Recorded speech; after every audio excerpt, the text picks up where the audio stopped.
It's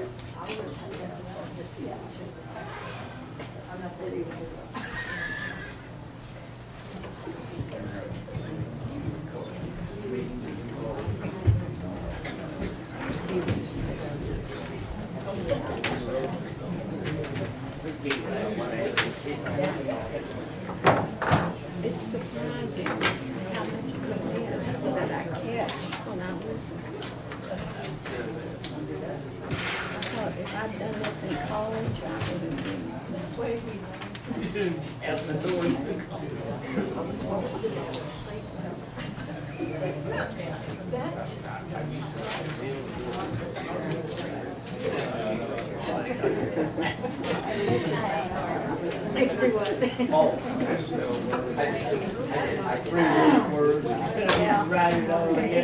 What is that an abbreviation for?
It is now 9 o'clock. Welcome to our monthly board meeting, April 19th. We have a quorum.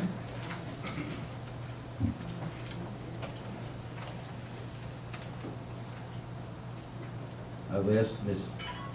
Hartwell if she would do the invocation and pledge of allegiance together.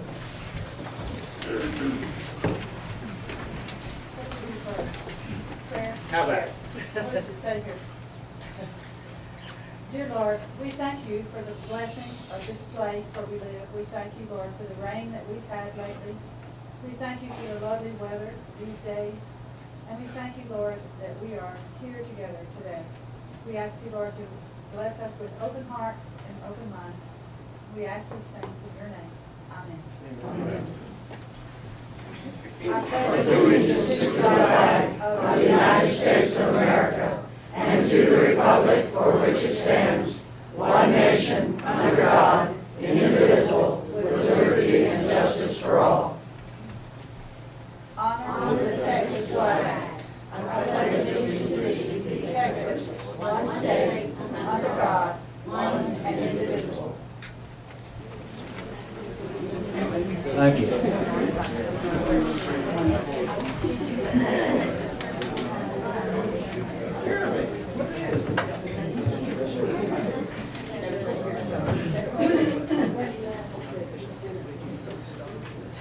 Yes, sometime back, I know the board asked that no videotaping be made here at the board meetings. So we'd appreciate if they were not done. We have an official taping going on ourselves here. There's nothing against the law that they can't do that. The law clearly states that they can, anybody can videotape or record it. All I said was that we had asked in the past that it not be done. That's all I said.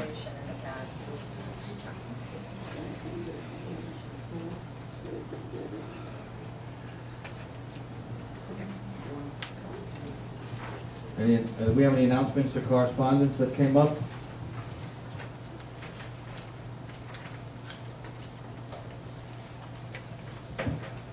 Everybody read the minutes? And so can we have a motion to approve? I'll move for approval of minutes from the regular meeting on March 15, 2014. I'll second that. Any discussion?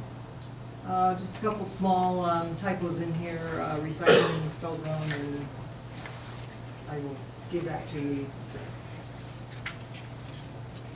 Other than that, all in favor of approval?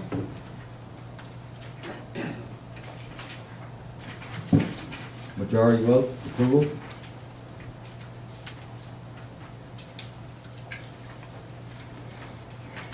Okay, Ms. Stevenson, Director of Operation report, please. Good morning, happy Easter. Morning. Hope you're having a lovely morning.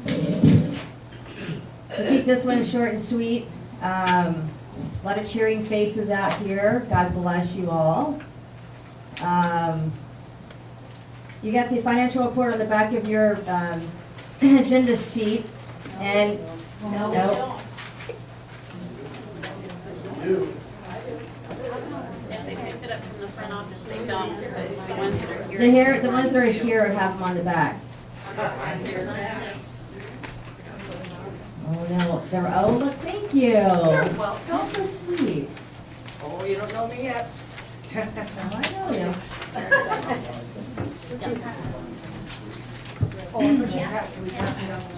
Okay, just a minute, please. Well, excuse me. All right, who wants one? I do. All right. You're welcome. Yes, sir. Yes, ma'am. Read them while they're hot. Couple of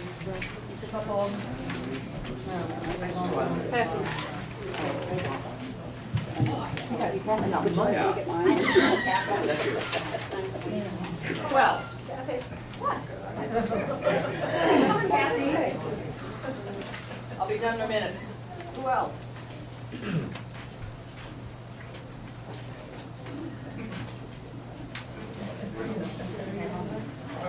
Okay, I'm gonna get that.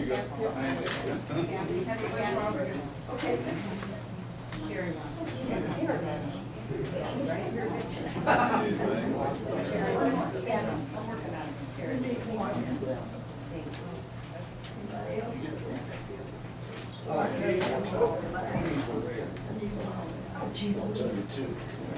Okay. I think so. Thank All you. right, thank you. So you'll see the $41,000 to the negative. Two parts to that. We paid our auditing firm $27,000 the month of March. So it was the big hit, which was down from $35,000 last year for our audit. So yay. Secondly, you have the depreciation expense that hit, which was $25,000 in the admin. Moving on to some of the other fun stuff is the Gorgas room got painted last week. We're on track to getting the teen center moved into the Gorgas room and also getting us one step closer to opening the gym at the activity center.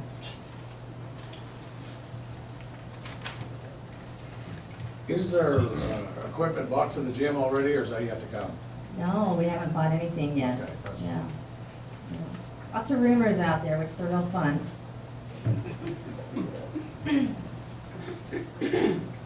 Secondly, we are reopening the restaurant tomorrow for Easter. We have a new menu and lots of exciting stuff on that menu.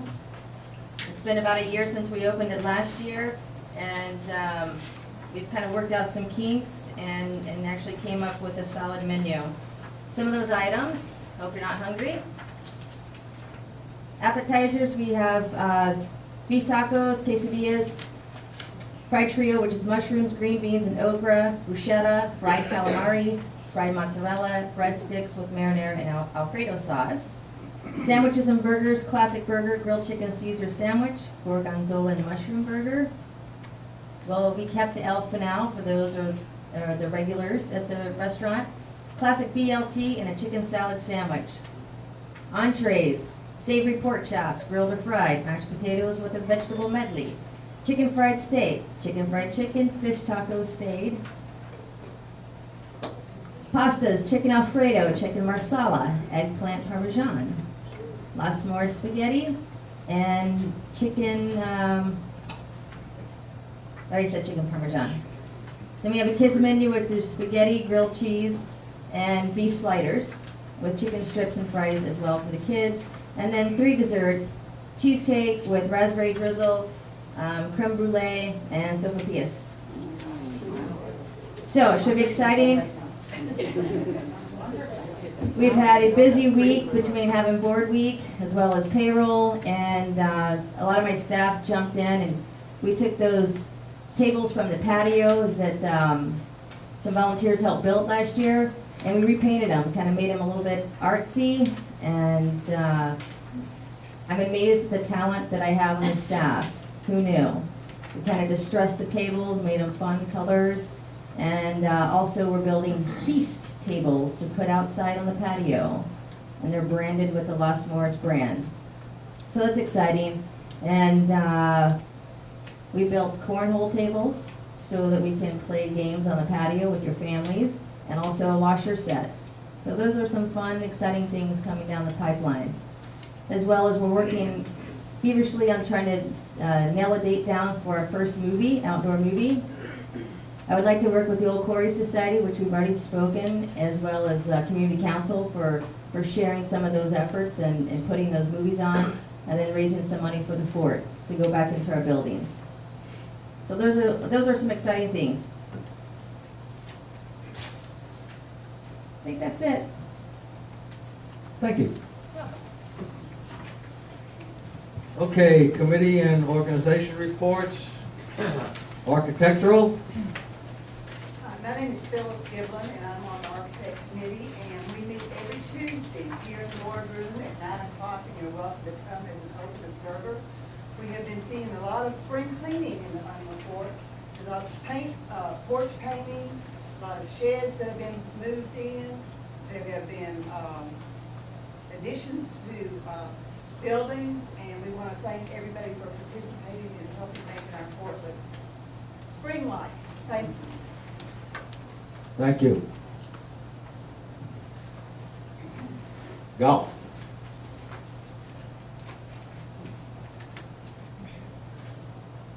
Are you all out playing golf? I wasn't here, and we had a meeting, but we did not have a quorum. A couple of things were discussed.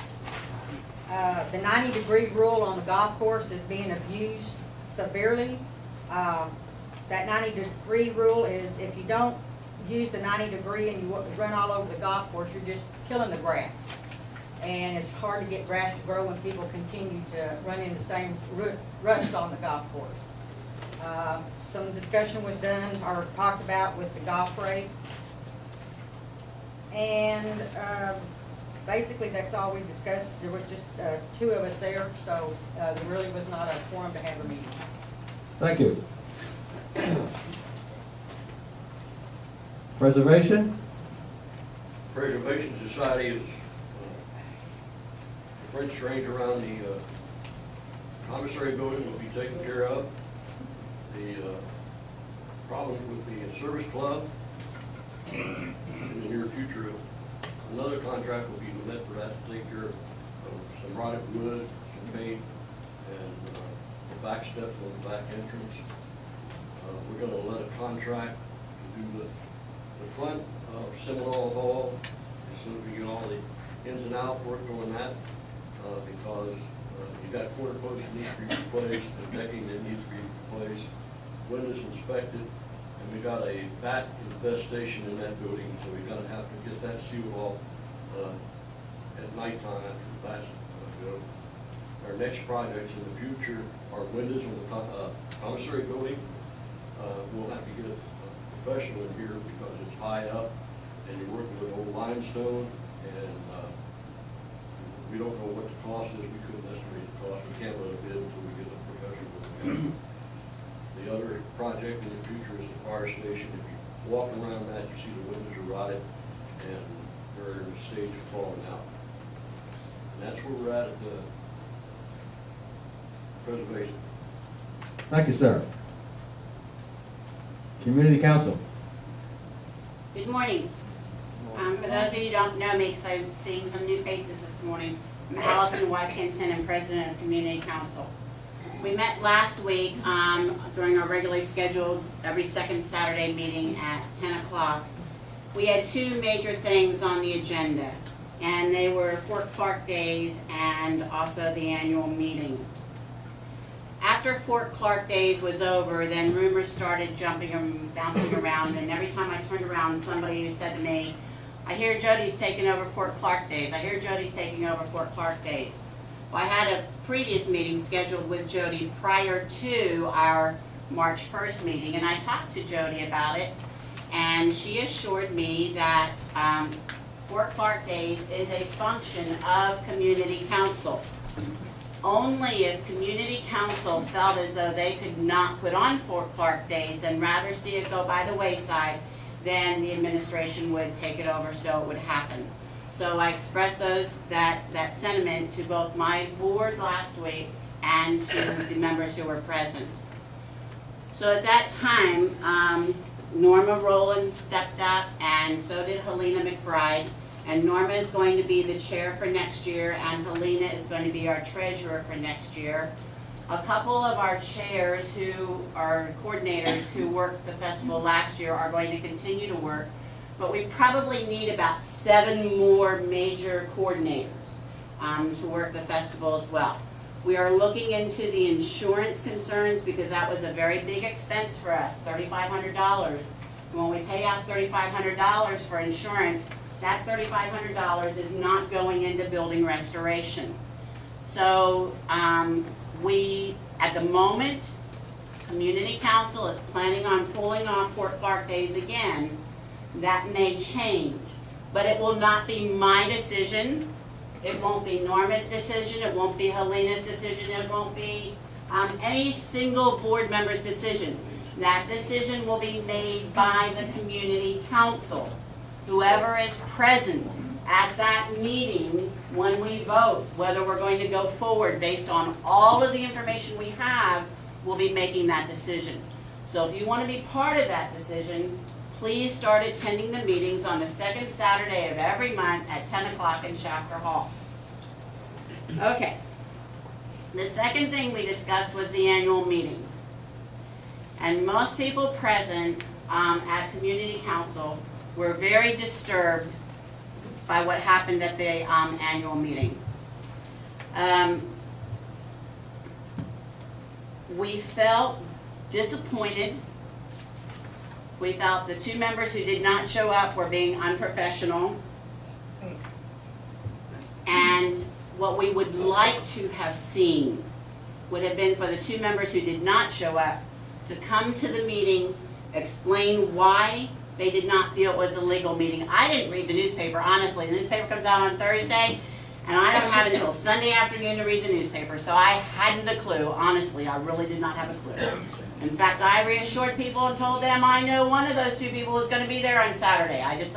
But it didn't happen. But anyway, so we would like to have seen you guys show up and explain to everybody why you thought it was an illegal meeting and then walked off. On a personal note, I voted for one of the 2 of you, and you're my representative, And I personally do not feel as though I was represented at the annual meeting.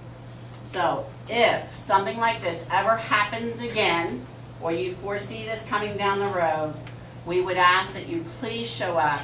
And at this point, it's the two of you, but at some future time, it could be any one of the four of you, that you show up, explain yourselves, and then leave.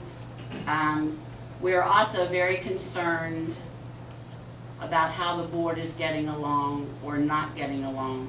And we would really like to see more cooperation, more give and take on everybody's part. And if we just remember, here I'm editorializing, I apologize, committee and council. Here I'm editorializing. We would like everybody to remember that we all live here, we all love this place, or we would be gone. And as long as we keep in our hearts what's best for the fort and for our membership, I think that people will do what is right. So those were our two major concerns. Our next meeting is going to be on May, is this April? This is April, right? Our next meeting is May 10th. Steve is going to preside over that meeting because I've got a major test that morning at 9 o'clock in the morning that lasts for 5 hours. And it's in Uvalde, and there's no way I can go back for the meeting, so I apologize for that. But we are, I just do want to reemphasize, we are continuing with Fort Clark Days until we find out that we cannot do it. At that point, rather than seeing it go by the wayside, then it will be turned over to administration. So, okay, thank you. Thank you. Recycle? We've had quite a flurry of activity lately, some of it due, of course, to winter Texans leaving and cleaning up before they go. Unfortunately, last Saturday, I missed community council because I ended up doing recycling. But in another way, it was a good thing. I had to turn away an entire trailer load of cardboard because we couldn't handle it. We had our baler, we would have had it, and it was sizable. The other thing that I had happen was 3 people who brought things in, large amounts of things. They're leaving the fort. And they're leaving because, to quote one of the gentlemen, we were thinking about it, but the behavior of the 2 board members that didn't show up at the annual meeting made our decision. All right, come on, folks, please, let's be professional in here.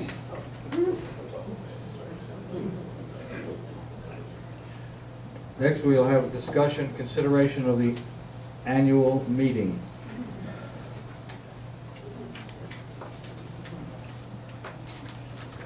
I would move that we discuss and consider the annual meeting. I'll second that for purposes of discussion. All in favor? Unanimous? Okay. Would you like to start, Mr. Robertson? Yes, I can. The reason I didn't show up is because the meeting was not notified to all the members as it should. And I didn't wait till Saturday morning to decide that. I had sent several emails back and forth to the other board members for quite some time before then. And they refused to look at any other options other than we sent out emails. Well, we have a lot more members than emails were sent out. And this homeowners law that we are supposed to be operating by, if we're operating under the homeowners association, it says each and every, all members, not just some of them, not the ones you have email addresses for, but all of them. The same amount that you send voters' ballots to have to be notified. And sending out the emails is not a problem. If they notified 1,953 by emails, I think there's 1,300 other people that didn't get notification. So they should have done some other means of notifying them. The people that live on the fort, you could saw it at the front entrance, but there's a lot of those people that don't live on the fort, and they should have had a letter sent to them. It should have been notified to all the members, not just the ones that we thought we would like to invite.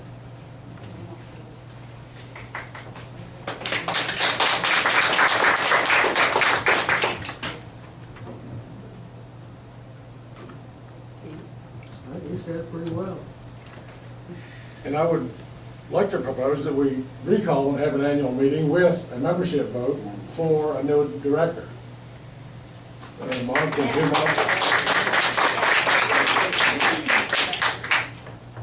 These are all things that, you know, we have to discuss that, obviously, and that's why we're here for that. But I think that we did due diligence, or tried to do our best to send out notices about the annual meeting.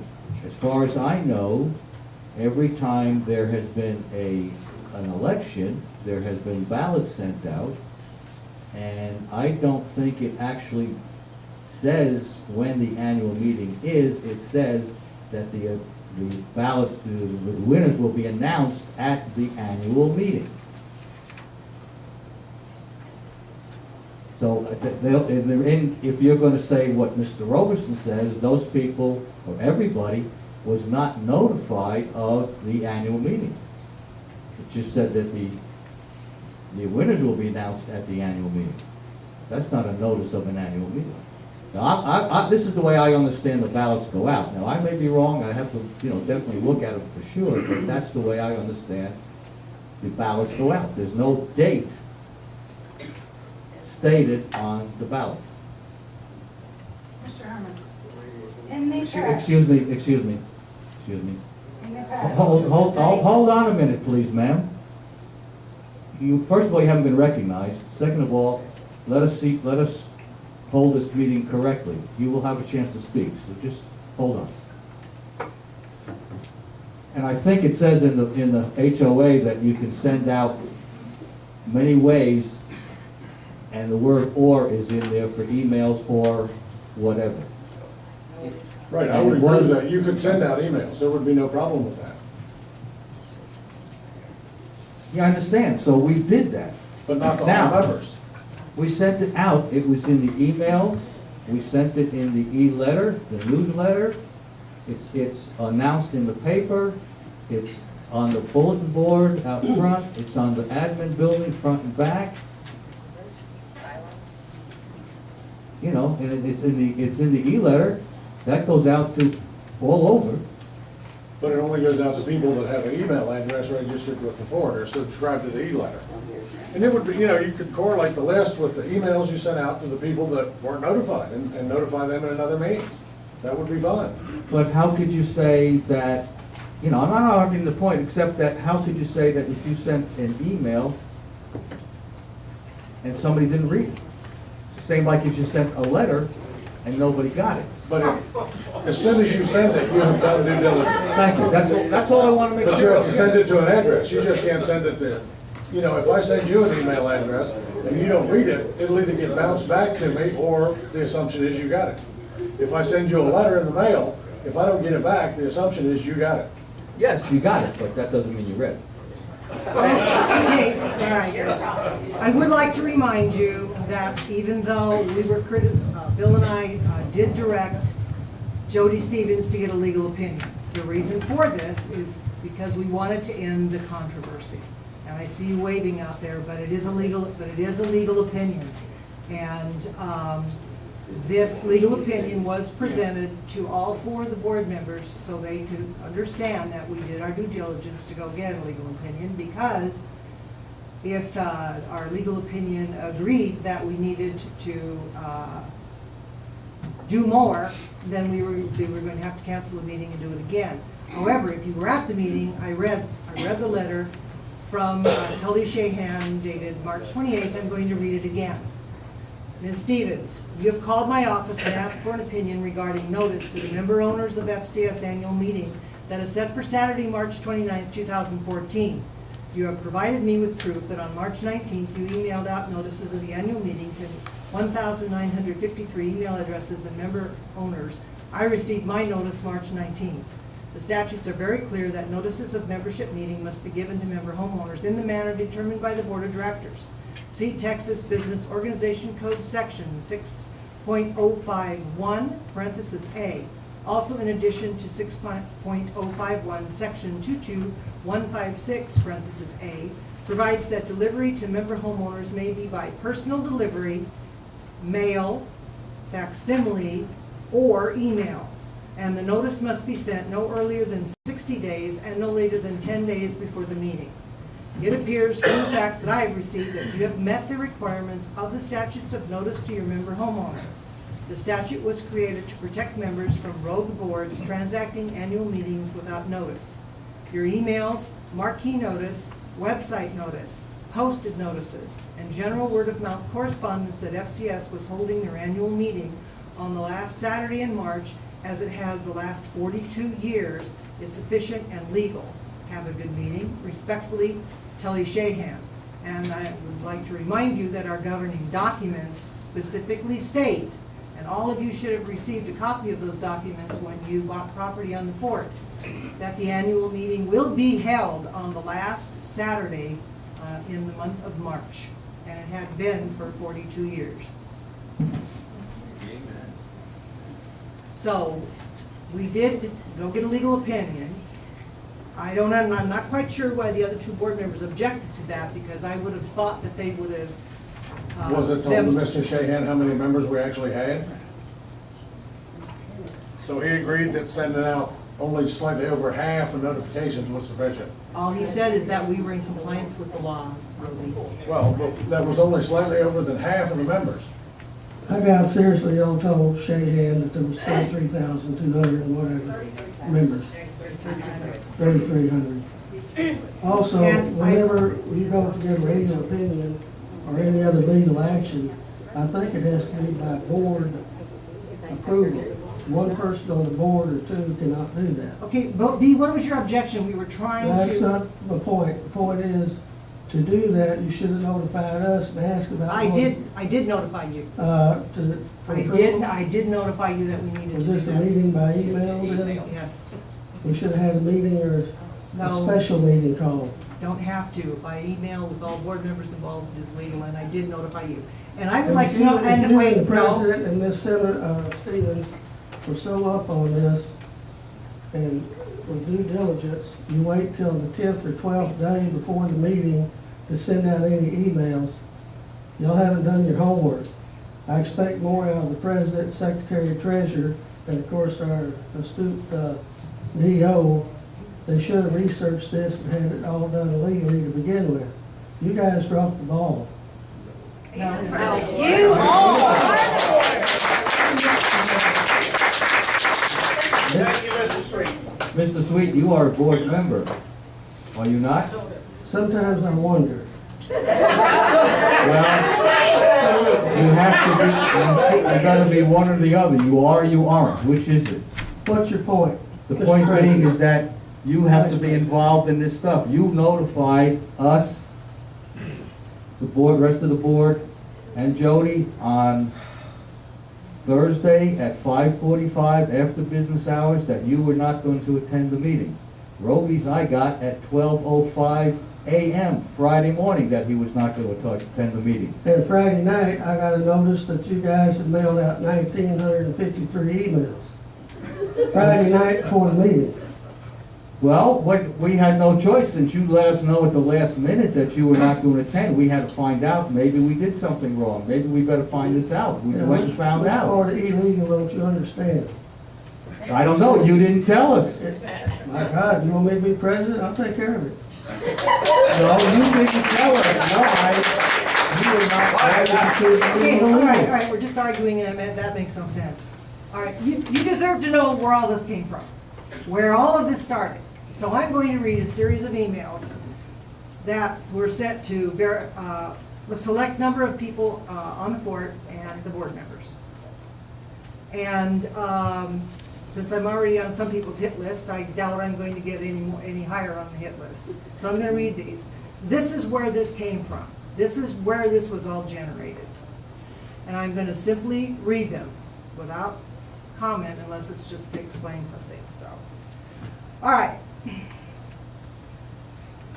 On Sunday, March 16th, we received an email from Mr. William F. Hahn titled, "The Busy Week for the FCSA Secretary-Treasurer. Dear Secretary-Treasurer Aiken. The following is provided as a public service and a courtesy. Quote, a concept you are apparently unfamiliar with. Busy week coming up for the Secretary-Treasurer of the Fort Clark Springs Association, Inc. This is your baby. You are encouraged to run this through the association's attorney, but don't tell those other two directors who serve the membership. After all, it isn't any of their business. But don't forget to tell Mr. Herman, who is in the club. After all, you sign the check, so who will be the wiser? Citations from the bylaws of Fort Clean Springs Association, Article 5, Officers, Paragraph 8, Secretary. And he gives, and you can look it up in the bylaws, and he gives a description of the secretary's job. Texas law requires, as a Texas nonprofit corporation, FCSA, give notice in writing to all members of the annual meeting. Wednesday, March 19th is the deadline for such notice. It should not be a problem determining whether you complied with Texas law, because members not on your email distribution should receive notice postmarked no later than Wednesday. And of course, the FCSA Pitney Bowes postage machine will reflect the mass mailing was accomplished.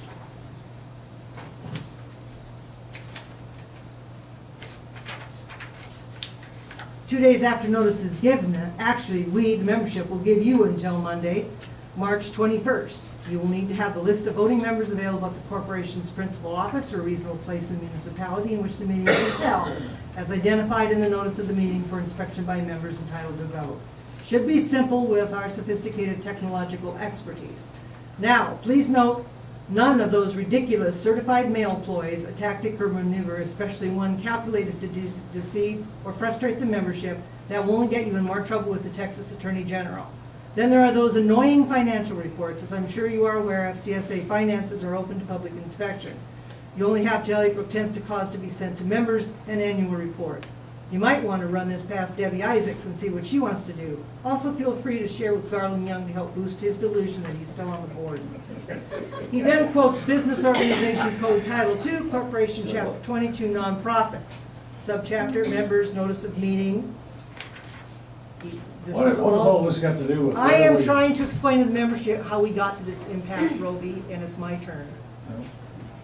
Okay, he goes through the preparation of the list. This is all available for you to read.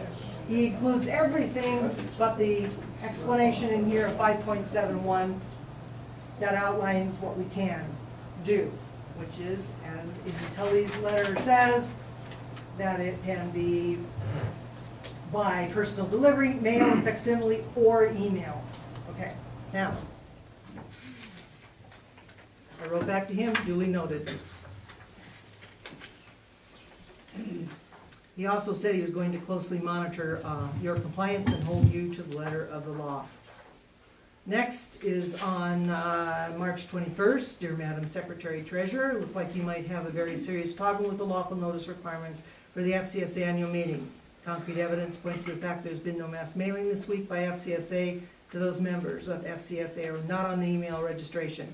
That would include all inactive members. So either I'm mistaken or the annual meeting is a bust because you did not provide requisite notice as required by Texas law.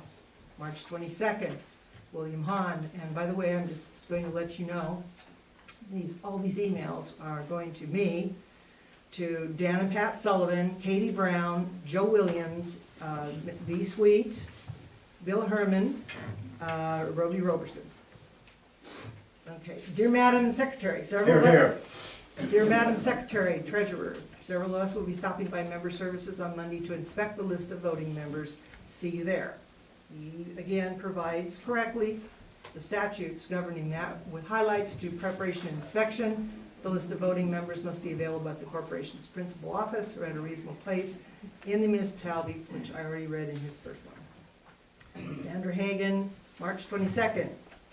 This is to Mr. Hahn. I regret I will not be present. I have other obligations. Perhaps if you had notified me earlier, perhaps one of the other board members can attend. You didn't provide a time, so it's possible only admin staff and Ms. Stevens will be there. Perhaps you can ask Roby to meet you there. You obviously have a purpose for doing this other than identifying who's a voting member. Do you mind sharing your agenda? I would be happy to meet with you in person anytime to just talk. Emails, of course, substitute for personal contact on an old fashioned. Okay. His response. Dear Madam Secretary Treasurer, the salutation used as a polite greeting. I guess you're really not all that old fashioned, are you? You know what would have been comforting if you had said the list is available for inspection at my convenience. This is how someone confident in the compliance with Texas law would have behaved. My agenda is simple and straightforward, the rule of law. You and Mr. Herman, along with our dictator of operations, have demonstrated repeatedly of only contempt for our dedicatory instruments in Texas law. It's my intent to either have you comply with the law or put Fort Clark in your rearview mirror. You would not be the first to lead us down the road to ruin, only to disappear into the night when your star fades away. I did not serve my country for 25 years all over the world to come here and be denied my constitutional rights as an American citizen or a Texan by people who have nothing but contempt for the law or are too stupid to know the law. Emails create an audit trail. Folks like you who pretend to want to talk it out invariably can't even remember speaking to me, particularly if asked in a court of law. The last time we meet in person, you rebuked me that you didn't have time for me to lecture you about the law. Someone surely needs to lecture you. I have said it before and I will say it again, you are playing with fire. William Hahn, Sunday, March 23rd, again to the same group of people. Dear Directors, early returns from local precincts confirm there was no written notice of annual meetings sent to members not on the FCSA mailing list. That would conservatively be close to 90% of the membership. What say you? Are you still defiantly going to have an annual meeting? William Hahn, March 23rd. Dear Directors, let us be frank, honest, and to the point for once. The following questions require only a simple yes or no answer. Have all members of the Fort Clark Springs Association, Inc. been given requisite timely written notice of the annual meeting in compliance with Texas law? Has a list of voting members been prepared and made available? A non-response will be understood as a no answer. Your responses may be provided to the media as either a positive or negative evaluation of your performance as representatives of the membership. Roby Roberson, March 24th, sends it to the same group of people. Also, I guess that's all it's in. I am unaware if this has been done. I suspect it has not. No mention has ever been made of this by any administration personnel. The board would consider this, quote, micromanaging if one was to ask or demand we follow all the rules. William Hahn, March 24th. Dear Director Roberson, thank you sincerely for your forthright response. You are a man of character, not deceit. The membership is well served by your devotion and attention to welfare and concerns. Next email, March 24th. Let the games begin. Dear FCSA, BOD, and Executive Management. On Saturday, March 22nd, I informed FCSA Secretary Treasurer in writing, which she forwarded to the Director of Operations, that I wish to inspect the list of voting members on Monday, March 24th, in compliance with Business Organization Code Title II, and I have read this previously. A voting member or voting member's agent or attorney is entitled on written demand to inspect, and at the member's expense and subject to Section 22.351, copy the list at a reasonable time. On Sunday, March 23rd, Treasurer stated to me in writing, the voters list will be available Monday for your and anyone else's examination. Response was sent to the BOD and the Director. 12:15 Monday, I went to the member services to inspect the list of voting members. The receptionist, I believe her name was Chada, had no earthly idea of what I was talking about. She asked if someone could call me, and I gave her my phone number and departed. Returned home, my wife and I went to Del Rio. Returned home at 4:09 p.m. to find a message on her phone at 3:33 from FCSA.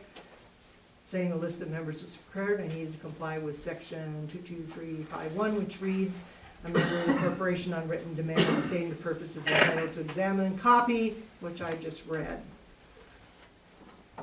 He points out Section 22351 does not apply in the case of inspecting the list of voting members as clearly stated in Section 22158, except perhaps in the minds of the reading comprehension challenged. Once again, I demand to inspect the list of voting members, and I will do so at my convenience on Wednesday, March 26th.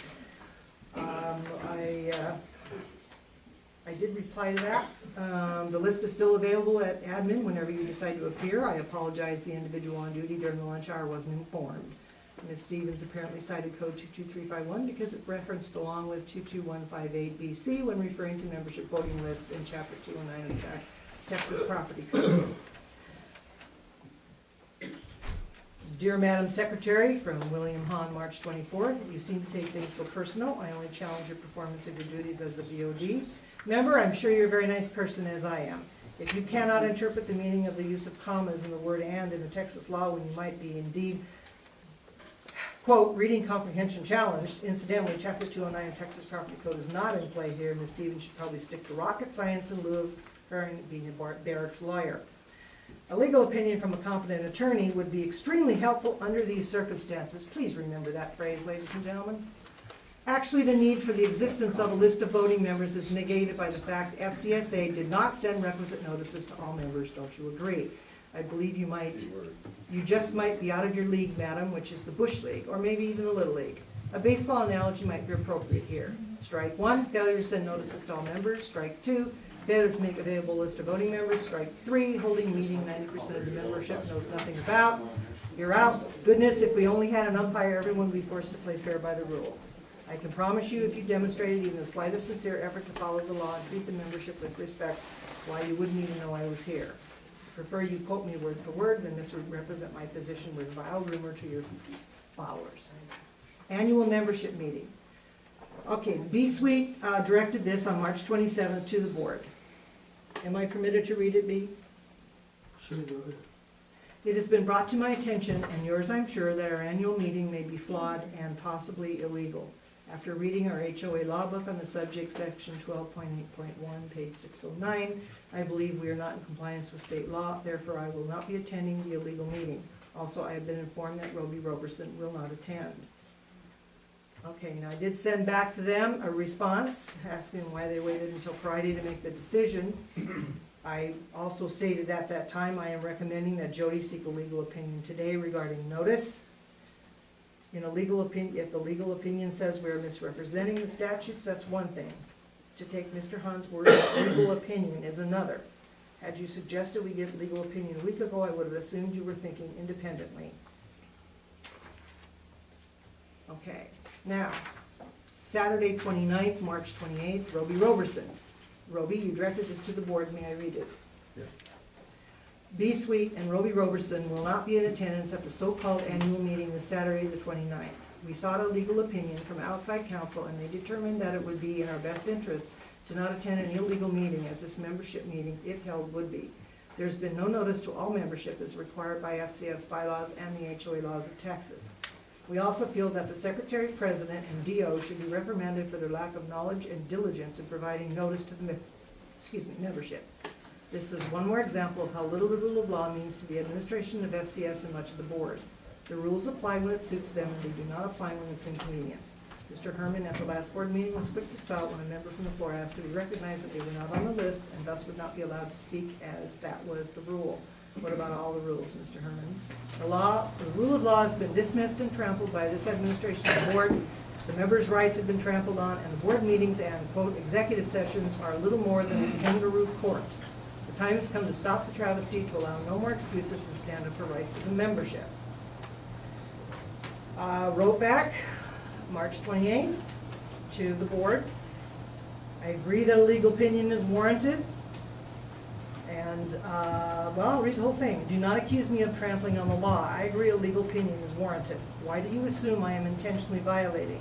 My interpretation is as legal as Hans. So please present your outside legal opinion to the board. Who provided the opinion? Why not share it in an attempt to persuade us instead of threaten us?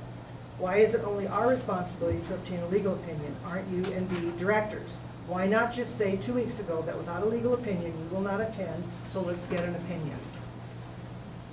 Again, thanks for sharing your legal opinion with us so we could address the issue as a board instead of going out on your own. I anticipate hearing from you regarding your outside legal opinion. March 28th, fair warning from Mr. Hahn, again to the same group of people. This time he also adds Steve Diller. Dear directors, just in case you are contemplating some irrational course of action, here's what the law says. Cites Business Organizations Code Title II, corporations. Unless otherwise provided by certificates of formation or bylaws of corporation, members of the corporation holding 1/10 of the votes entitled to be cast in person or by proxy constitute a quorum. The vote of the majority of the votes entitled to be cast by members present or represented by proxy at a meeting in which a quorum is present is the active members' meeting unless a vote of the greater number is required by law. It's a little confusing even when you read it. He states, last election FCSA sent out 3,406 ballots, which translate to the holders of 340 memberships, which would constitute a quorum. Not the physical count of those in attendance, but the actual number of memberships held by those in attendance.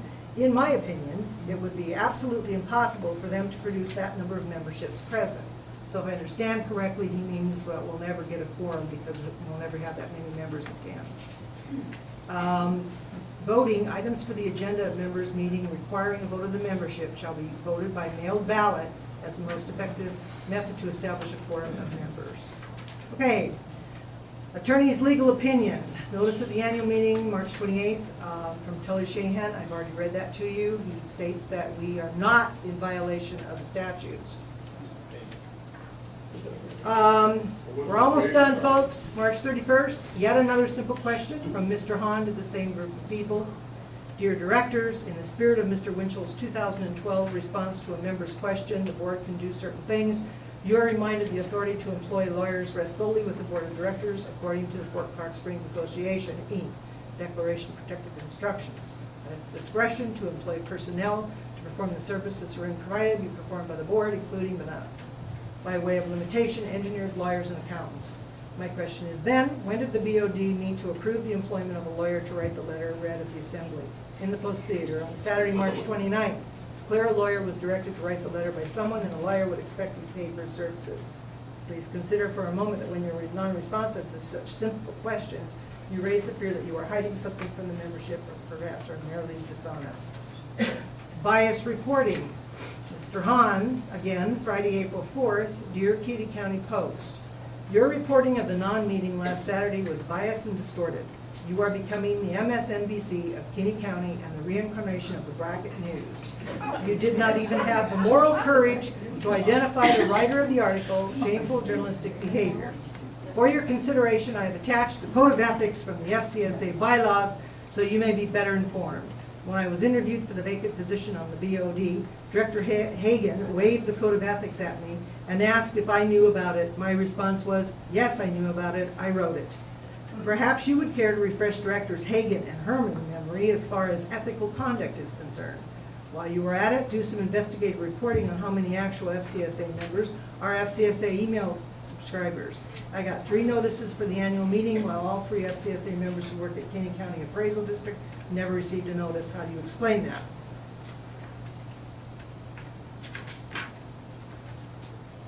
Okay. Alia lacta est. English means the die has been cast. April 4th. Mr. Hahn. Dear directors, to mean that events have passed a point of return that something inevitably will happen, just in case an employee or other director feels you do not need to know about this letter, I have attached it here for your records. In it he sends, demand an annual meeting to be held April 1st, 2014, set by, looks like, registered mail, to Sandra J. Hagan, Secretary-Treasurer, Fort Clark Springs Association, Inc., P.O. Box 345, Brackettville, Texas. Dear Madam Secretary-Treasurer, as provided by the Texas Business Organization Code, Title II, Corporation, Chapter 22, Nonprofit Corporation, Subchapter D, Members, Section 22.154, the undersigned member of Fort Clark Springs Association, Inc., demands the annual meeting of the Fort Clark Springs Association, Inc. be held within 60 days of the date of this demand. Thank you for your timely response and compliance with this demand. William Hahn, April 4th. Dear Madam Secretary Treasurer, thank goodness you have relieved all my fears, and in fact your parents did teach you to share. When can you expect you to notify all members of the rescheduled annual meeting? Your pal and constituent, Bill Hahn. P.S. Should I contact the Kinney County Post, or will you? April 5th. Simple arithmetic. William Hahn, same group of people. 3,297 number of FCSA memberships held by members reported to the BOD as of February 2014. 1,963 number of email notices claimed to have been sent to members announcing the meeting.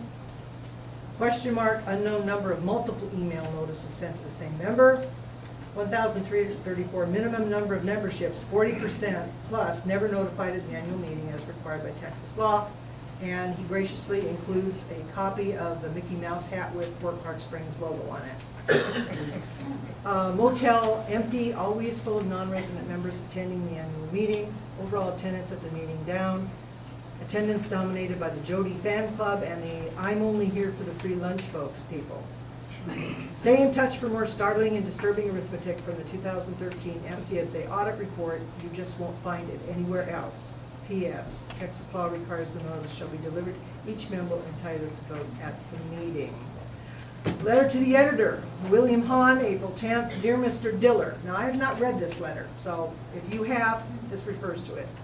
You deserve a standing ovation for your spot-on letter to the editor this week in the only newspaper that seems to care about our ordeal and strives to fairly report it.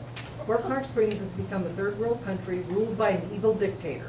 We pay for and deserve much better. I welcome the opportunity to visit with you personally to share our concerns. Okay. You're bored, I can tell, but that's what led up to that and the need to reschedule the meeting. Now y'all know. It seems what we've discovered by that is Mr. Hahn cares about the fort and is well read.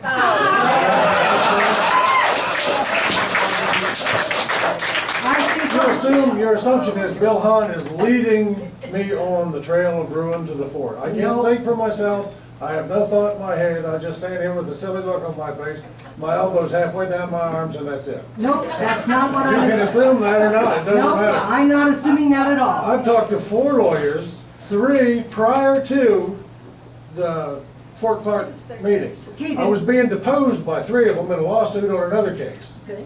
And I asked them, you know, I didn't have all my information with it, but I had some facts. That how many members we had and how many email notifications. They said that would not appear to be a legal meeting. Okay, that would not appear because it didn't have. Because it says here in this book, the homeowners association, if we are a homeowners association, we're going by that. The membership meeting notice must be delivered to each member homeowner entitled to vote. Each member homeowner. It doesn't say that you can't take them by carrier pigeon or any other method, but you have to prove that you attempted to notify each member. We attempted to notify 1,953 minus the duplicates. I got several emails, but I have no problem with them sending out the email. It's the other 1,000 and some people that didn't get a notification. Well, I would really like to see your dissenting opinion from your attorney. Because right now, we only have one. Well, Okay? I talked to. And so we are bound by statutes to reschedule the meeting. And no, I do not think that you're a lackey or a minion or anything else. I think that our opinions differ on what's going on the fort. And I respect you for your own opinion. I expect you to respect me for mine. I have had just as many members, maybe more, contact me stating that this does not represent them. That doesn't make those members wrong. No, it doesn't. That makes those members just another opinion, and they're appalled by what is going on in the fort. Well, I'm pretty appalled about it as well. And I would like to try and represent those members that do not agree with Mr. Hahn and some of the other very nice people that are out there. This has nothing to do with disrespecting them. It is because that I disagree with his opinion. And that doesn't make me wrong, nor does it make you right. No, and But there are- Mr. Hahn's opinion is not what's in question here, it's mine and B's. Mr. That's Hahn is fine. not on the board. And I agree with you, although some of his correspondence appears that he thinks he is, but anyway, that's neither here nor there. But I feel that somebody has to represent those members that disagree with Mr. Hahn and the people who agree with him. We can't, and unfortunately, that's splitting our board at this time. But And as Mr. Giblin said a while back, it split it for a long time, it's probably longer than I've been on the board. I think. So, and I just read what was written. And all I'm trying to do is Bill Herman and I are trying to represent those people that disagree with the opinion presented by Mr. Hahn and some of you other very nice, intelligent people out there. And I'm not trying to show any disrespect. I'm just saying there is a very big and deep divide between opinions on the fort. Well, this is just exactly, almost exactly like the deal with the email notification. You guys fought for well over a year. It was fought before you were appointed to the board, I think, about using the email to notify people. And the Texas law clearly said that it was required of us if people asked. But we sat in that executive so-called session over there. I don't know how many times that was brought up in heated arguments about, no, by God, we're not sending out emails to people that want to be notified individually. That's tough milk for them. And we got a legal opinion and we changed our decision and. But it split the board for a year over something, it says right here, just like each. Each means every one of them. If you talk about each board member, how many board members would that be? We don't have to have a legal opinion for that. I wouldn't think. All right. I wouldn't think that each member homeowner entitled to vote would be a questionable number. We're not voting on It it. doesn't say that you have to vote, you have to notify each person that is available to vote. I'm going to remind you of a discussion that we had in executive session in January 2014. Whether you remember it or not, I don't know. But at that time, we discussed that the upcoming annual meeting, there would be no election this year, which is kind of unusual. There would be no items on which to vote, which is kind of unusual. And so we would be notifying people by email, the board, and all that type of thing. Excuse me, I don't do emails. I write letters. Excuse me, please, ma'am, I don't want this thing to get out of You hand. can come in Could you through. wait until it's time for... It's out of hand already. You're out of control. Ma'am, well, listen, you're out of order, please sit down. You're out of control. Please sit I down. need to be notified by mail. I don't Please use a sit down. computer for You anything. don't have to be notified by mail, it was on the marquee, and it was on the boards, and it The was in rule the says website. you have to be notified by mail. Please sit down, Ms. Who said I Holland. can't read? I did. I said, maybe you can't read Joe's email. Oh, have some more chocolate pie. All right, ladies and gentlemen, let's act like ladies and gentlemen, please. Okay, we have to pick a date for the annual meeting. Are we going to have an election for the vacant board position? Well, it's a less than a year. What does the statute say about having an election if there's less than a year Then of it's time left? time We to- can't agree, it has to be,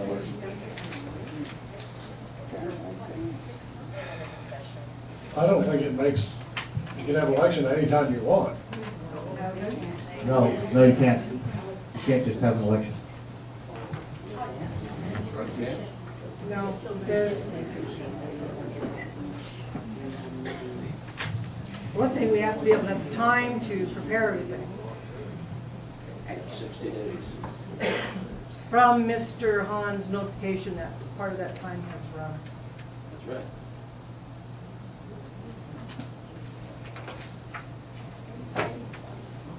We have to set another annual meeting. Regardless. We have to have an annual meeting.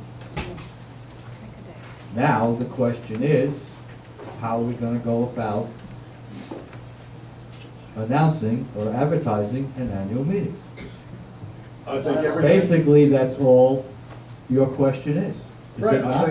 I think everything that we previously did, plus notified by mail, I don't know that it has to be certified Doesn't have to be, on the remaining members that don't have an email address.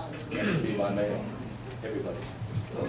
Or we could just mail everybody a postage stamp. No, it just says, if the membership meeting notice is given to a member homeowner by mail, I mean, that's if the membership notice, it doesn't say when, is considered to be given on the date it is deposited in the United States mail with postage paid in an envelope addressed to the member homeowner at his or her address as it appears on the ownership or membership records of the nonprofit corporation, HOA.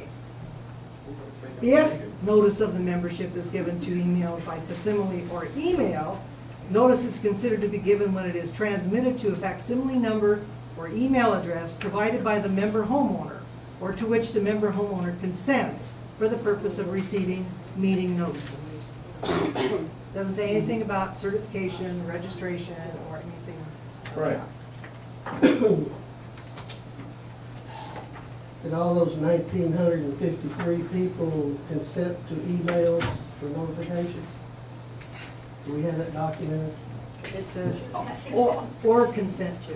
We've already established by legal opinion that our email newsletter constitutes notice, unless those wish to be on a certified or registered email list, of which I think we only have a handful on. Three. And let me just clarify, the 1088 that are, they've been moved to inactive. You have 2,300 active memberships, that includes delinquents. But the 1088 are the ones that are in La La Land that were sole charter memberships back in the day. And they have been since moved to inactive. They don't pay membership, they've been billed for membership, and they have a deeded land, and that's why we can't get it back, because they were deeded a postage stamps land that Nat Middleton was never going to build on. So that 1088 is completely inactive. However, we did send them a ballot before, right? You had approximately 1,000 return addresses. Anybody who sent out to the mass membership during elections, you got back bad envelopes. Right. And there's approximately 1,000 of those. And that was one of the things I wanted to start when I first got on the board, was to clean that membership up, because it was ungodly large and hard to get rid of, and we should have started working on it back then. But nevertheless, here's where we are now, we're working on it now, so at least better late than never. And Rihanna's been cleaning that up. So whenever you see the total of 3,200, that 1088 are the ones in La La Land. And I can However- bring Rihanna back in here and explain the whole thing to the membership. But They're we not still, members. but we still have to send them ballots when we have an No, election. they're not members. They're delinquent. I'll bring in the opinion and you'll explain, because it gets a little confusing, and then you'll have it Well, explained. If, that would be great if we could determine that they were not members and they had no title to our property, and we weren't having to take those into consideration, that would be the best thing that could happen to us right there. I mean, we'd clean that up. You would clean it up, you get the deeds back, and Right. then you. So if you can plat bring the in land. legal opinion that says we can throw them into our ditch, I'd be all for that. If they have deeds, they're members. Well, that's, right, until we get the deed back, if they've got a deeded membership, we're stuck with them. And I think we should follow the law, whether it's unhandy or not. You're sending to bad addresses. Period. Well, It's gonna cost us around $2,000 to send out the postage, which is fine. I don't want to send it out either, but I do want to follow the law and not have somebody come back and say you didn't follow, you didn't send it to everybody that can vote. In That's what it says. January this year, we discussed in exec session that we probably wouldn't have to do this because it's a non-election year. And you guys all agreed, that's gonna save us $2,000 in postage. I love it that it's waited so long before you'd have a problem with it. And I said since January, what do you guys wanna talk about at the annual meeting? And nobody gave me any topics, not one. You want me to investigate? You guys are the board. You guys are FCSA. Together, you're FCSA. So it's not you against them or vice That's versa. correct. So you can't sit there and say, the director of operations didn't do her job, or Mr. Herman or The Hagan didn't do board their job. hasn't done its job You are for the a long board. time. You are the board. Right. It might be interesting to note that there was no election in 14 yet. There's no election in 2017. There'll be no election in 2020, 23, 26, 29, because every 3 years we won't have an election. This could be remedied, our problem, by changing our bylaw to issue a waiver of notification. I think that can be legally done, if you do it in the bylaws. And maybe change it to declaration. And it mentions that in the homeowners association, which I think would be a good idea, because in fact, the membership meeting has been the same date forever, and it probably will be the same date forever. And it is in the documents when you buy the stuff. However, just changing it on a whim, we have to operate by the law. That's the moral of the story. The law says this, whether we like it or not, we have to do that. Just because it doesn't suit us today, doesn't mean that we can ignore the law today and do it tomorrow. Perhaps the best thing to do in the future, near future, would be go to a 7-member board. And then,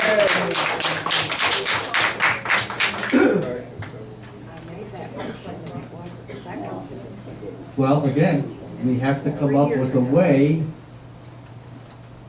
to have our annual meeting. Now, Look at the bylaws. how are we going to notify? That's about what it amounts to, the notification of the annual meeting. Now, we've already done it once and we sent out a bunch of emails, so we have a way, or a number, if you will, that was taken care of. But how do you find out, or which direction do we go to get notification to everybody? And the thing that upsets me a little bit about, not upsets me about it, but just concerns me, is that we got a legal opinion that what we did was right. Now, according to what Mr. Robertson and Mr. Sweet are saying, is that we did do what was right, except. So I think we have to solve the except problem according to what they're saying. I think until we get rid of those 1,000 or however many people that need to be off the books, until we get rid of them, we're mandated to do what the law says. We'll have to send them a letter. Absolutely. Do we have to send a letter? Absolutely. Or we have to Excuse me, we have to excuse send me, them I didn't some- say, wait a minute. I said, do we have to send a letter? There are other ways to send stuff. Like postcards. A postcard, for example, which would be a little bit cheaper. Well, that'd be like a letter. I mean, that'd be notification. Well, fine, that's what I'm saying. That would be Yeah, right. I understand what you're saying, but I'm saying we don't have to send a letter. No. And I think the only reason that if you want to consider a ballot a letter is because there was action to be taken. And that's why it was sent out. Well, I that should way. have said written notification, I guess, or something. You know, we Well, have to I make know. attempt to contact them somehow. And like Sandy read there, and I said before, once you send it, you've done your due diligence. If they don't read it, that's nobody else's problem. Well, the thing about it is that, you know, we're gonna have to have this additional expense done, if that's the way we're gonna have to do it, but we're not doing it because we did something illegal according to the opinion we got. I mean, are you agree, will you agree to that what we did was considered a legal way to do it, but No. you're looking to go more forward? I Or do not add more agree that to what it? we did was legal, and I do Well- not agree with that opinion, because I'm not sure that he was given enough information. I don't know. Well, same with yours. I agree, that's why there's lawyers, because everybody has their own opinion and they That's solve it in right. court. But none of us are attorneys. None of us here, or out there, unless there's an attorney on the fort that would like to do some pro bono work for the fort. There aren't any attorneys here to give a dissenting opinion. So the fact of the matter is that whether you disagreed with it or not, and as a board member, you should have immediately said, yeah, let's go do this, and you didn't say, don't do it, when I sent you the suggestion that we contact and get a legal opinion. That's part of doing due diligence, is getting a legal opinion. We did do that. You may not agree with it, but we don't have a dissenting legal opinion from another attorney to say that it was wrong. Whether you like Mr. Tully or not, he's a licensed attorney, and that's where we went for him. Yeah, So- like or dislike has nothing to do with it. That's right, but he is a licensed attorney, and he is familiar with the fort, and Ms. Stevens gave him all of the information, and so we acted on that legal opinion.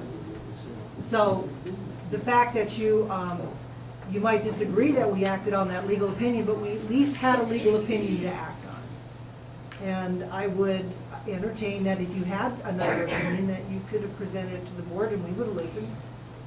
Maybe we had dissenting opinions and we could have gone from there. But we at least did due diligence, and we did get the opinion. So, and he is a licensed attorney. How much did that opinion cost us? Nothing, zero, Well, good for them. nothing at all. Get what you pay for.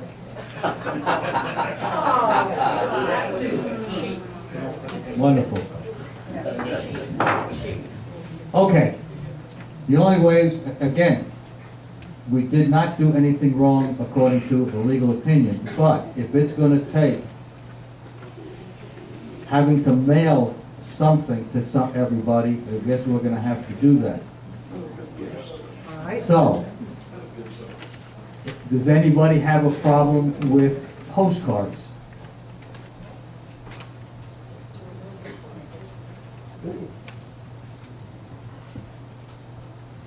I guess we're gonna have to go that route, because we're not gonna get this thing solved any other We way don't have right a now. postcard type brochure, do we? Something with advertising on it to the city. Postcards aren't that difficult to print. They're minimal expenses usually. All we're gonna do is advertise the annual meeting, but that's all we need to do right now. Period. Yes, and that might actually help us for another reason. If they come back with improper addresses, we can take them off our It'll be another Take them fresh off list the we need list. to work on to get dismissed those property owners. Okay. Okay, Calendar. So, let me ask a question. If we do this,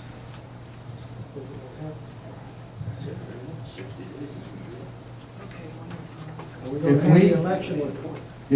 we're not talking election, we're talking about announcing the meeting right at this moment, One thing at a time, guys. okay? If we have the next regular board meeting, which is May 17th, as our annual meeting.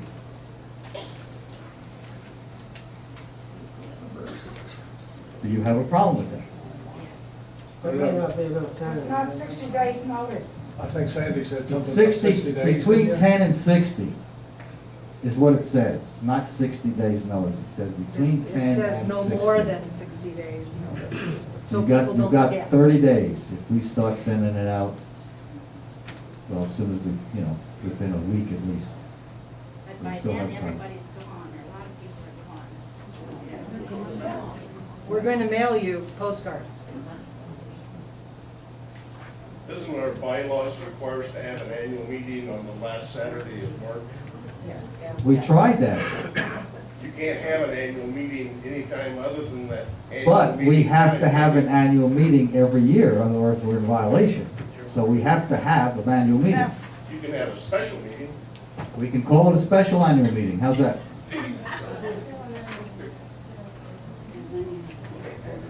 So, if that's not a problem, we can have an annual, special annual meeting slash meeting, monthly meeting on one day. Period. You have a problem with that? If it meets the timelines, I can't find the timelines there, but no, if it does, that's Between fine. 10 and 60. It has to be within 60 days of the demand notice from Mr. Hahn, and that is April 1st. So it has to be no earlier, yeah, it has to be, and in the thing, it says that the meeting has to be held within 60 days after demand letter. Right, and that was dated when? April 1st. So June 1st, so May works fine.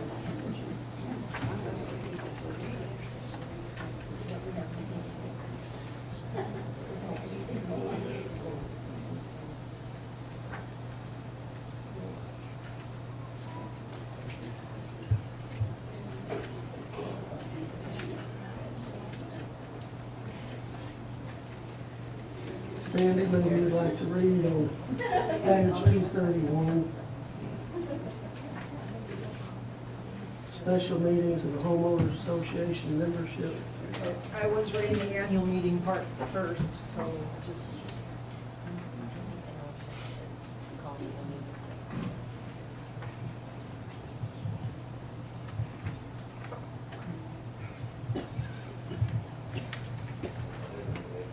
Okay, first of all, I'll read 5.51, annual membership meeting requirement of nonprofit corporation HOAs under the Texas Nonprofit Corporation Law.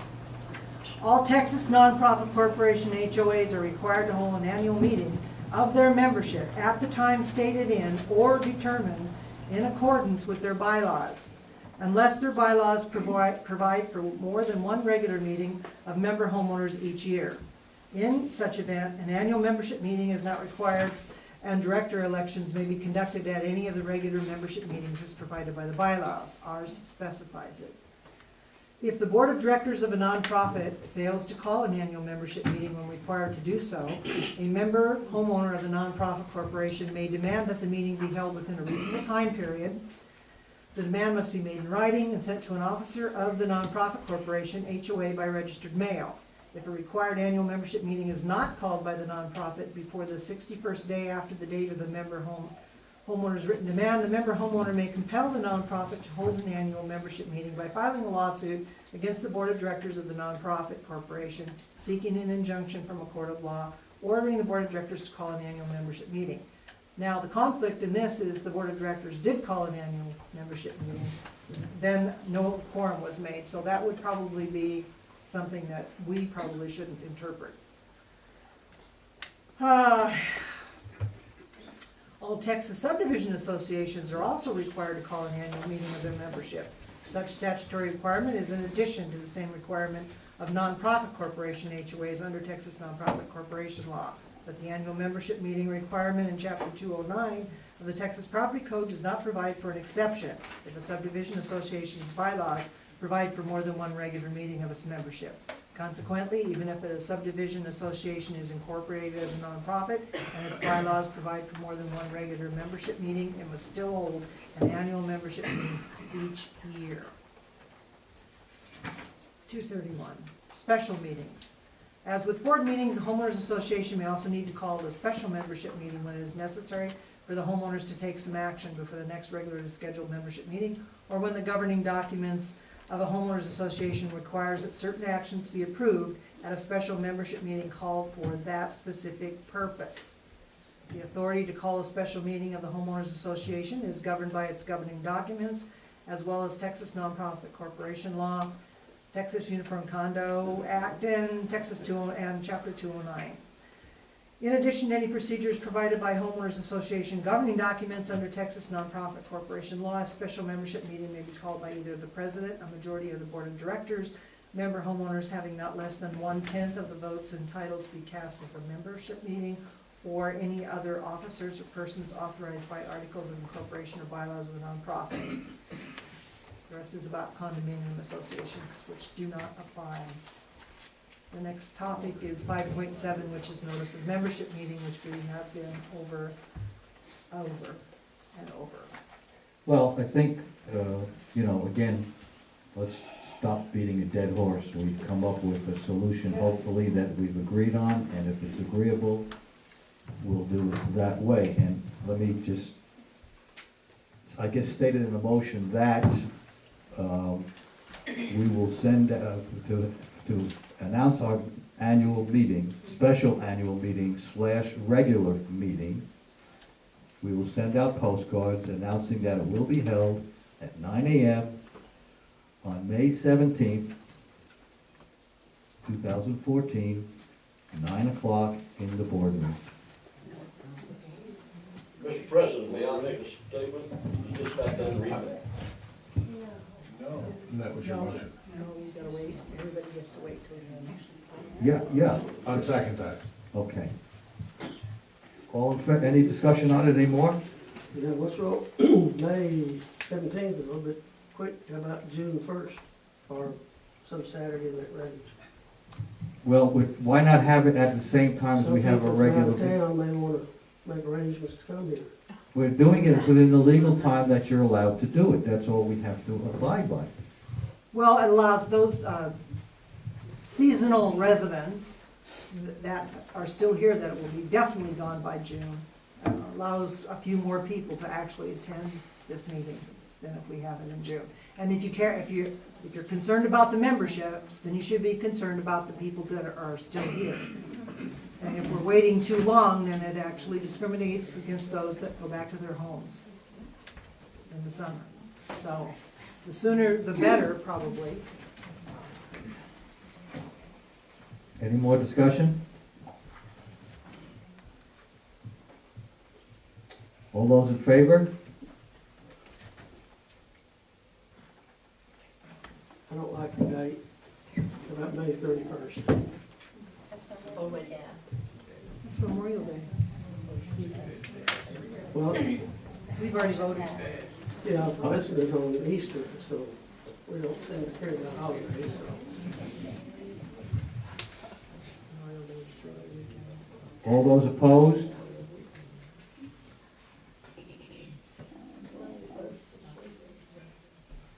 Abstentions? Motion passes 3-4, 1 abstention. We will have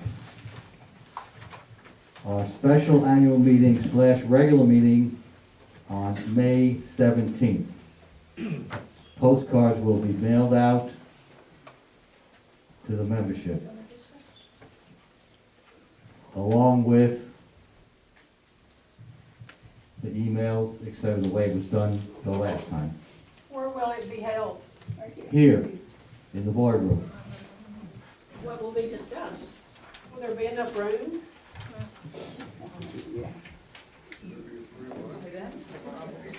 We'll go on. What about the election? Well, first of all, I think we need to authorize admin to spend the necessary postage to get those postcards made. And any other clerical, Money's yeah, necessary. postage, cost of the cards and so forth. Joe, do you have any idea how much that would cost? We'll try to do as much in-house as we can by cutting up our own size postcards. You know, postage is gonna cost us some money. $15 to $2,000. $1,500 to $2,000. In just postage, right, 1,500 or something? Correct, and I'll try to do as much in-house as we can by doing our own paper and copying. It'd be 1,500. It's $1 a piece. Well, no, we've got 3,000 members, so it's roughly 50 cents a stamp. It'll be a I'm little gonna bit email less. the one to that email addresses. Well, we're gonna do the entire mail out. We'll do it all. We're gonna do it all, just to make sure. And we'll do the email, we'll do it the same way we did it, I think, last time, plus the stuff you covered. Okay, We post might our, also, excuse me, we might also put on this card or letter, whatever we send, that, get their permission to notify them in the future with email about notifications of meetings and elections. And that way it's settled, they're on a roll, that we won't have to mail it. We can mail it maybe next time. we We can can certainly, certainly mail one now. we can certainly request their email address. So, okay, well then I will move that we allow Jody Stevens and administration, let's just say $2,000 for the cost of cards if needed and for postage to mail to membership. I would second that. Any more discussion? I have a question. All in favor? I have a question. Unanimous. Okay. Okay, that takes care of the annual meeting. Let's go on. We got some other things to discuss here. So we're not gonna have an election for the director. No. That's what you're telling us. Well, I'm trying, See, here's the thing, Mr. Robeson, and I'm not, you know, I know we're supposedly sitting on opposite sides of the fence, and that's fine. But my concern is, there's four of us here. If we are working toward what's good for the fort, we should be able to accomplish things. You haven't done it yet. But have an example. Now, you know, if you people want, we'll just shut this meeting down and call it off and go home, you know? We don't need any stuff from the audience. ladies and gentlemen, please. Please, you know, we're trying to get something done here, we're trying to work this out, we're trying to solve problems, and you've got to have catcalls in the audience. We don't need it. No, we're not gonna have an election at this time. Let's see if we can resolve it. You know, we've got time to see if we can resolve it ourselves. And if we work toward what's good for the fort, then, and that would, working what's good for the fort would also mean stuff on the board meeting agenda, we should be able to go forward. You know, let's look ahead, not back. Okay. Item number 9 is discussion approval, historical building repairs and restoration committee and its members.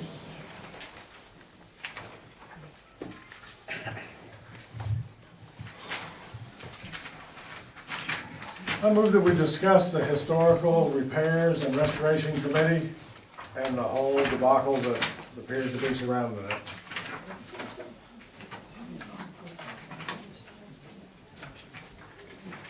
Do I hear a second? Oh, I'll second for purposes of discussion. All in favor? Approved? Unanimous? Okay, I'm a little confused. I read through all this and I'm not sure what action do we need to take here? Well, I would move that we dismiss or abolish or remove all connection from Fort Clark Springs with Historical Building Repairs and Restoration Committee. Because I'm confused about what we've allowed, what they do, what we're supposed to allow them to do. I don't understand everything I know about it, I guess. I'm very unclear on it. And then there's evidently, we have they're wanting to restructure that into a new committee, correct? That's what I don't understand. Is it permissible to have Well, but there's, someone from this standing committee, say the chairman or president, tell us exactly what it is that we're supposed to be addressing? well, and there's no clear path for me I agree from them there. to us. And the money from the impound fund, I was never clear about that from the start. And I'm yet more unclear, I think, at this point in time. It appears that the money from that was voted for the historical society, the historical preservation of Fort Clark buildings was gonna be administered by and paid by and stay with Fort Clark Springs.